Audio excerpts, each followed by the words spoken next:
नाज़रीन, ठटो ऐं भरपासे वारनि इलाइक़नि में बरसाती पाणी सबबि हेठां वारा इलाइक़ा पाणी हेठि अची विया आहिनि। उन हवाले सां असां वीडियो लिंक ते मौजूदु आहे ठटे मां धरती टीवी जो रिपोर्टर रहमतुल्लाह छुटो। जी रहमतुल्लाह, वधीक तफ़सीलनि खां आगाह कजो। जी हाँ नाज़रीन, तव्हांखे ॿुधाईंदो हलां त अॼु ठटे में मुसलसल सुबुह खां बरसाति शुरू आहे।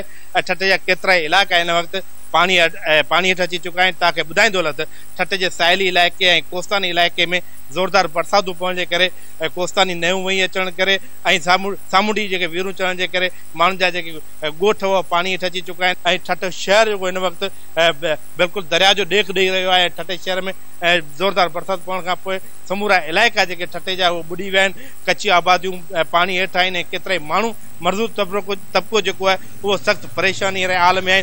ऐं रोज़गार जी बरसाति सुबुह जी शुरू थी आहे, को बि रोज़गार त न निकिरी सघियो आहे। ऐं केतिरा ई माण्हू पंहिंजे घरनि ताईं महदूद थी विया आहिनि। ऐं साहिली इलाइक़े जेके ॻोठ हुआ समुंड जूं वेरूं चढ़ण जे करे ऐं केतिरा ई ॻोठ जेके पाणी अची चुका आहिनि, बचा बंदि टुटी विया आहिनि। इन जे करे केतिरा ई ॻोठ जा रस्ता जेके कटिजी विया आहिनि ऐं जबल ते नयूं वही अचण जे करे जेके साहिली इलाइक़े कोस्तानी इलाइक़े जा माण्हू उहे पंहिंजे घरनि ताईं महदूद थी विया आहिनि ऐं खाइण पीअण जे लाइ मुतासिर आहिनि। उहे जेके हुननि माण्हुनि वटि को बि खाद खुराक जो जेको सामान उहो टुटी वियो आहे, पर हुतां जी इंतिज़ामिया पारां के बि अहिड़ा उपाउ न आहिनि वरिता जीअं हुननि माण्हुनि ताईं पहुची सघनि।